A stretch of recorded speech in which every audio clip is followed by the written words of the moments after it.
بالإجابة طلعنا من بعد الصحابة يوم العدوان تسرع بالإجابة والجنة حق والموت شهادة والجنة حق والموت شهادة خل اللوام يلوم من ملام خل اللوام يلوم من ملام عودوا يا ناس للإسلام وياه خل اللوام يلوم من ملام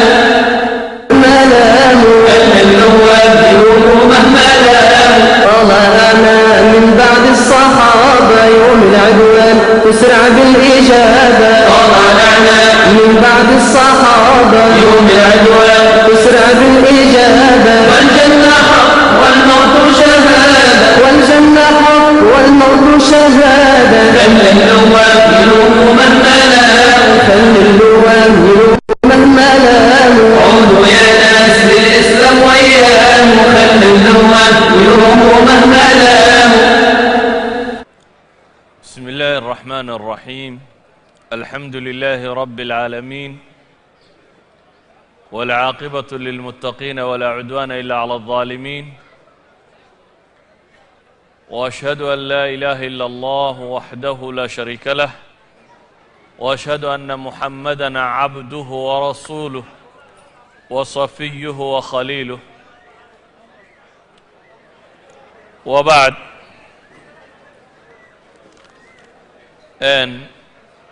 إخوتي في العقيدة،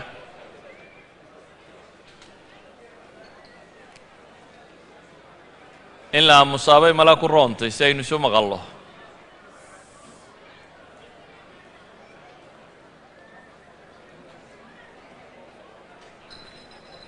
ilaahay subxaanahu wa tacaala qur-aanka wuxuu inoogu tilmaamayaa faqsus ilqasasa lacallahum yatafakkaruun. rabbi subxaanahu wa tacaala fii suurati alacraaf waxa uu ku tilmaamayaa nebiga calayhi salaatu wasalaam isagoo amraya faqsus ilqasas, dadka taariikhda uga sheekee baa ilaahay yidhi subxaanahu wa tacaala. maxaa taariikhda laynoogaga sheekaynayaa? ilaahay wuxuu leeyahy subxaanahu wa tacaala lacallahum yatafakkaruun. waxa ay mudan yihiin in ay fakeraan. yacni taariikhdu waa wax lagu cibro qaato. laqad kaana fii qasasihim cibratun liuli lalbaab. aayad kale alle subxaanahu wa tacaala wuxuu ku leeyahay qisaska ummadaha ee laydinka warramaya waxaa ku jirta wax ku qaadasho, laakiin waxay ugu jirtaa baa ilaahay leeyahay dadka caqliga u saaxiibka ah. waxa aan ka warrami doonnaa maanta qayb ka mida qisooyinkii dunida ka dhacay kuwii ugu cajabta badnaa. taariikhda bini aadamkaa dhacdooyinkaan tilmaami doonno horena looguma arag, dibna looguma arag bay tilmaamayaan. sidaa awgeed baa taariikhyahan muslim oo casrigaasi noolaa oo weliba qayb ka mida noolaaya aan wada noolayn, ibnulahir, waxaynu ka soo qaadan doonnaa bal erayo uu qorayo ibnulahir fii kaamilih. ibnulahir waa nin taariikhyahan oo muslima. wuxuu noolaa casrigii tataarka, laakiin wuxuu noolaa qaybtii hore ee dowla alkhawaarzimiya iyo duminteedii. xataa ma soo gaadhin baqhdaad iyo shaam iyo wixii ka dembeeyey o dhan. wuxuu geeriyooday baan filayaa 630kii hijriyada. wuxuu leeyahay ibnulahir mudda ayay igu qaadatay inaan taariikhdan qoro iyo inaan iska daayo. muddaan joojiyey inaanan qorin buu leeyahy. kadib markii in badan layga codsaday inaan wax ka qoro ayaan isku dayey buu leeyahy inaan qoro. dabeetana wuxuu odhanayaa dhacdada tataarku, xaadithatu tataar min alxawaadith alcudma waalmasaa'ib alkubraa التي عقمت الدهور عن مثلها عمت الخلائق وخصت المسلمين. wuxuu odhanayaa dhacdada tataarka ku saabsani waa dhacdooyinkii ugu waaweynaa ee dunidaba lagu arka buu yidhi. waa masaa'ibta waaweyn bay ka mid tahay. waa masiibo dunidoo dhan haleeshay buu leeyahy khalaa'iqdoo dhan ku dhacday muslimkana gaar ku sii noqotay waxaan odhan karaa buu yidhi hadduu mid yidhaahdo ilaahay dunida sidii uu u abuuray tanoo kale hore ugama dhicin dibna uga dhici mayso xataa haddii la yidhaahdo buu yidhi ninkaasi run buu sheegayaa waayo buu yidhi dajaalku dadka inta raacdabaa buu dayn doonaa buu yidhi laakiin kuwani inba may sii daynin dhacdada tani waa dhacdo runtii ilaa xad yaa badan gebagabadeedii imaam soo gaadhayna waa ibnu taymiya oo isna ka warramayo sawiraya wakhtiga oo kookooban daraaddeed waxaan isku dayayaa qaybo ka mid ah dhacdada tan inaan tilmaamo dhacdadani waxay ku saabsiisan tahay niman tataar la yidhaahdo oo dunida weeraray tataarku waa waddankan yar ee hadda mongolia la yidhaahdo qabiil degi jiray mongolia muddo aad u yar ayay waxay ku qabsadeen bariga dunidoo dhan wakhti aad u kooban bay waxay qabsadeen laga soo bilaabo jabaan iyo jina ilaa iyo poland inta ka dhexlay qabsadeen waa jabaan iyo jina laga soo bilaabo oo caalamulislaami lasoo dhex maro oo rushia oo dhan 7 milyan bay leeyihiin kilomitr square oo rushia la dul maro oo ukraine la maro oo poland la maro oo majar la maro hungary oo croatia la maro oo slovenia la maro oo baxrul adriyan talyaaniga dhinaciisa ay istaagaan taariikhda bini aadamka wax sidaa intuu wax u weeraro intaa wakhti yar ku qabta lama arag bay leeyihin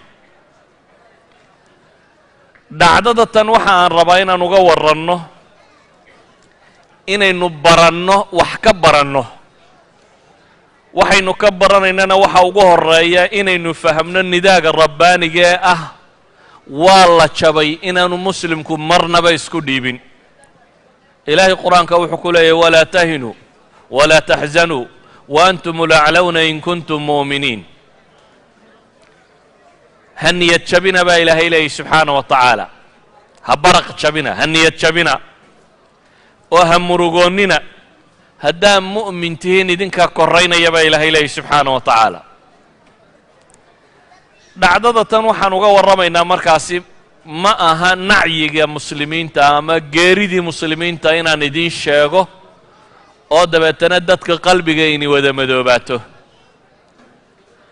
wax qalbiga madoobaynayaan ka warramayaa laakiin waxaan uga warramayaa in la garto haddii la kufo in la kici karo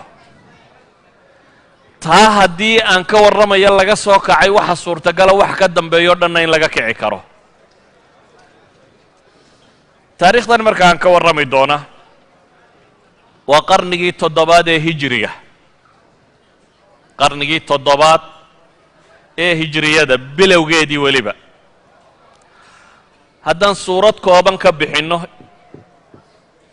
dhacdadan dad aad u tiro badan baa ka warramay qoraallo aad u tiro badanna waa laga qoray laakiin waxaan isku dayayaa mulakhas ka mid ah kitaabkan uu qoray doctor raghib asarjani 100 bayje ugu horreeya inaan maanta tijaabin karo dunida wakhtigaa aan ka warramayno laba xoog baa ka jiray marka hore xoog waa caalamulislaami oo ka bilaabma jina galbeedkiisa ilaa iyo sbain inta ka dhex leh oo muslim haystaan jina galbeedkiisa yurub maxaa la yidhaahdaa eshiyada dhexo oo dhan middle eastka intan la yidhaahdo afrikada waqooyi ilaa iyo laga gaadhayo sbain inta ka dhex leh intaa waxaa haystay dowladdii weynayd ee islaamiga ahayd waa dhul aad u ballaadhan dad aad u tiro badanay deggan yahay awood aad u tiro badan leh aqoontii bini aadamkee waagaa taallayna hogaaminaya marka xagga cilmiga laga eego. laakiin waxa dhankaa u raacda dhanka siyaasadda ayaa mugdi weyni ka jiray. waxay ahaayeen ummad kala qaybsan oo ishaysata oo aan isbixinaynin ood gobolba gobolka ku xiga weerarku joogto u yahay. gobolba gobolka ku xiga weerarku joogto uu yahay.